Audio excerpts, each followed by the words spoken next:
बिस्मिल्लाहिर्रहमानिर्रहीम। अस्सलाम वालेकुम। आज की वीडियो में हम ये देखने जा रहे हैं कि हम किस तरह से कोड ब्लॉक को विंडोज़ 7 पर इंस्टॉल कर सकते हैं।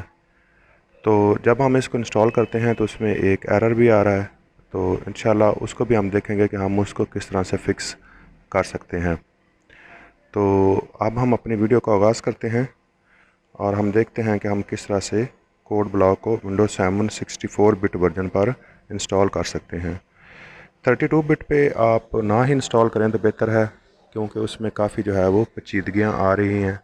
तो इसलिए मैं रिकमेंड करूँगा कि आप विंडोज़ 7 के 64 बिट वर्जन पर ही कोड ब्लॉक को इंस्टॉल करें।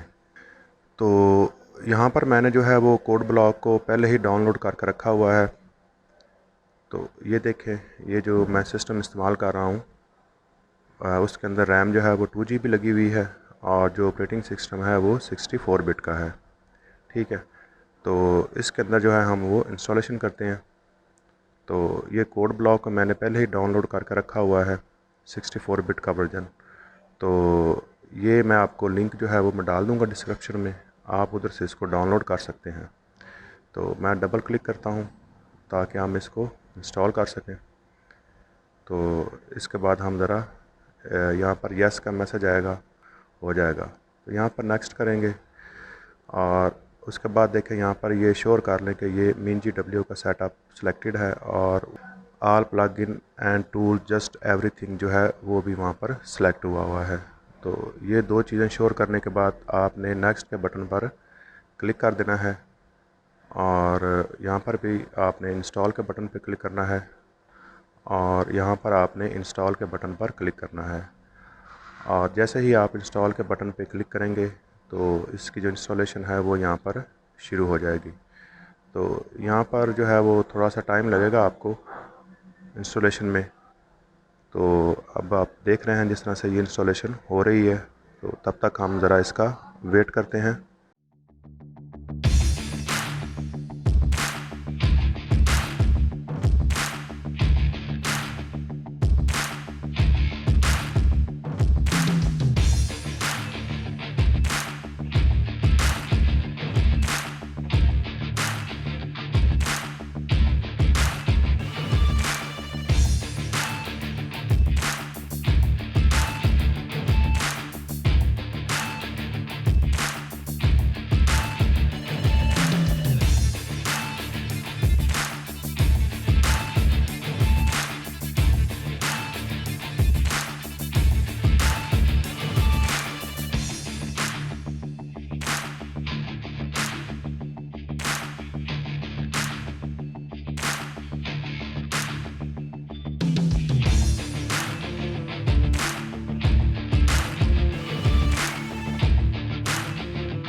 तो यहाँ पर इंस्टॉलेशन कंप्लीट हो गई है, तो यहाँ पर आप नो कर दें एक दफ़ा और उसके बाद नेक्स्ट पे क्लिक कर दें और फिनिश के बटन पर क्लिक कर दें। तो अब हम कोड ब्लॉक को रन करते हैं। तो ये देखें, जैसे ही हमने रन किया है तो वो यहाँ पर एक DLL फाइल का जो है वो एरर आ रहा है। तो अब हम ज़रा इसको हल करने की कोशिश करते हैं कि हम इसको किस तरह से हल कर सकते हैं। तो ये मेरे पास एक सेटअप है माइक्रोसॉफ्ट विजुअल C++ 2015 का। इसका लिंक भी मैं डिस्क्रिप्शन में डाल दूँगा, आप वहाँ से डाउनलोड कर लें। ये रीडिस्ट्रीब्यूटेबल एक वर्जन होता है, एक एग्जी फाइल होती है जो कि मतलब इस प्रोग्राम को चलाने में हमारी मदद करेगी। तो ये देखेंगे 64 बिट वर्जन है मेरे पास। तो ये जो मेरे पास सेटअप है ये भी 64 बिट का ही है। तो इसकी इंस्टॉलेशन देखें हो रही है यहाँ पर। तो जब तक ये इंस्टॉलेशन हो रही है तो तब तक हम ज़रा इसका वेट करते हैं और वेट होने के बाद जो है वो इसकी इंस्टॉलेशन जो है वो पूरी हो जाएगी।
अब आप देख सकते हैं कि सेटअप जो है वो सक्सेसफुल हो गया है। तो इसको हम क्लोज़ कर देते हैं और अब हम जो है वो कोड ब्लॉक को दोबारा रन करते हैं।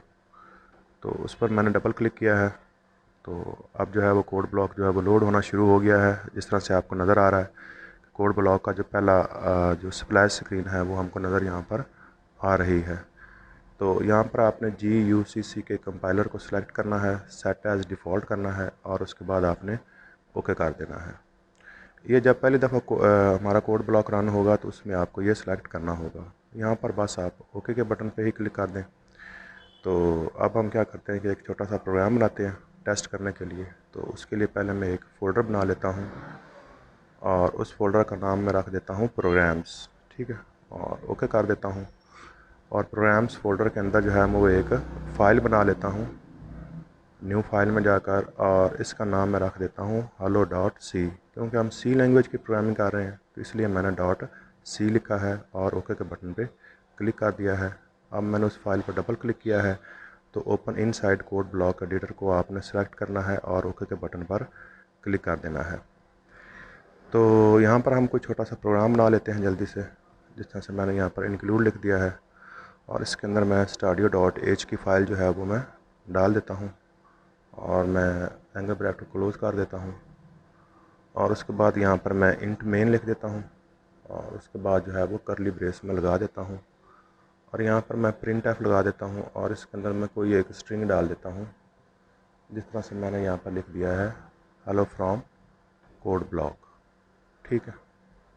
तो आखिर में सेमी कॉलन जो है वो लगाते हैं और इसके बाद हम ज़रा इसको ये जो है बिल्ड लॉग पे क्लिक कर लेते हैं और यहाँ पर हम इसको कंपाइल कर लेते हैं। बिल्ड लॉग में आपको पता चलता रहता है कि कौन से प्रोग्राम में एरर है या कौन में से नहीं है। तो इसके बाद ये देखें मैंने रन किया है प्रोग्राम को, तो अब आप देख सकते हैं कि ये बिल्कुल ठीक तरीके से हमारी आउटपुट आ रही है। तो इसके बाद हम एन कंप्यूटिंग के जो बाकी यूज़र हैं उनके साथ जो है हम इसको शेयर कर देते हैं। तो ये मैं C ड्राइव में जा रहा हूँ और यहाँ पर मैं यूज़र पे क्लिक करूँगा तो ये हमारे वो यूज़र्स हैं। तो इस शॉर्टकट को मैं यहाँ से कॉपी कर लेता हूँ और यूज़र 1 में जाता हूँ और यहाँ पर डेस्कटॉप पे जाता हूँ और इधर जाके मैं इसको पेस्ट कर देता हूँ, ठीक है। इस तरह से ही जो है मैं वो यूज़र नंबर 2 में जाऊँगा, उसकी डेस्कटॉप पे जाऊँगा और उधर भी मैं ये पेस्ट कर दूँगा। इस तरह से ही मैं यूज़र नंबर 3 में जाऊँगा, उसके डेस्कटॉप पर जाऊँगा और यहाँ पर मैं उसको पेस्ट कर दूँगा जो शॉर्टकट है। इस तरह से जो यूज़र नंबर 4 है उसके डेस्कटॉप पे जाऊँगा और यहाँ पर मैं पेस्ट कर दूँगा। तो ये यूज़र मैंने यहाँ पर 5 बनाए हुए हैं, हो सकता है आपके 4 ही हों, नो प्रॉब्लम। तो आपने यूज़र नंबर जो 5 है आपने उधर भी जाना है और डेस्कटॉप पर जाकर इसको आपने पेस्ट कर देना है। तो यहाँ पर हमारा जो कोड ब्लॉक है वो यूज़र के साथ शेयर हो गया है। तो अब हम क्या करते हैं कि हम एक किसी क्लाइंट पे जाते हैं एन कंप्यूटिंग पे, तो वहाँ पर इसको टेस्ट करते हैं, ठीक है। तो ये देखें, ये मैं एक एन कंप्यूटिंग के एक क्लाइंट पे आ गया हूँ और यहाँ पर यूज़र 2 में जाता हूँ मैं और इसको जो है वो साइन इन कर लेता हूँ। मतलब जो इसका जो पासवर्ड है वो मैं यहाँ पर डाल देता हूँ ताकि ये लॉगिन हो जाए। तो ये देखें ये वेलकम हो रहा है और ये आप देख सकते हैं कि उसकी डेस्कटॉप शो हो गई है और कोड ब्लॉक जो है और जो कोड ब्लॉक का जो आइकॉन है वो उसके डेस्कटॉप पर नज़र आ रहा है, ठीक है। ये आप यहाँ पर देख सकते हैं। और अब मैं जो है वो इसको ओपन करने के लिए क्या करता हूँ कि इसको मैं डबल क्लिक करता हूँ। तो यहाँ पर भी आपने जो है वो कंपाइलर को सिलेक्ट करना है जिसके सामने डिटेक्टेड लिखा हुआ है, सेट एज डिफ़ॉल्ट और ओके के बटन पर क्लिक कर देना है। तो अब आपको यहाँ पर एक हो सकता है कि एक मैसेज एरर आए जो कि एक bitmap.cpp का जो है वो एरर है। तो इसमें ज़्यादा कंफ्यूज होने वाली कोई बात नहीं है।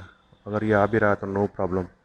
हम क्या करेंगे कि don't show this dialogue again पे जो है वो चेक बॉक्स पे हम जो है वो क्लिक करेंगे और उसके बाद हम कंटिन्यू के बटन पर क्लिक कर देंगे। तो आप देखेंगे कि आपका जो कोड ब्लॉक है वो रन हो गया है।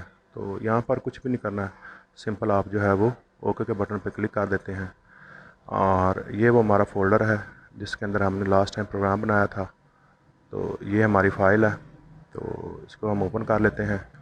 तो इसके अंदर ये जो एक्जी फ़ाइल है इसको मैं रिमूव कर देता हूँ और नीचे एक ऑब्जेक्ट फ़ाइल है इसको भी मैं रिमूव कर देता हूँ। और मैं ज़रा दोबारा इसको कंपाइल करता हूँ। तो देखें ये बिल्कुल ठीक कंपाइल हो गया है। ये बिल्ड लॉग में हम देख सकते हैं कि कोई एरर नहीं है, बिल्कुल ठीक कंपाइल हुआ है। तो अब हम क्या करते हैं कि इसको हम ज़रा रन भी कर लेते हैं ताकि हमें आउटपुट नज़र आ जाए। तो ये देखें ये हेलो वर्ल्ड जो है वो यहाँ पर भी आउटपुट हो गया है।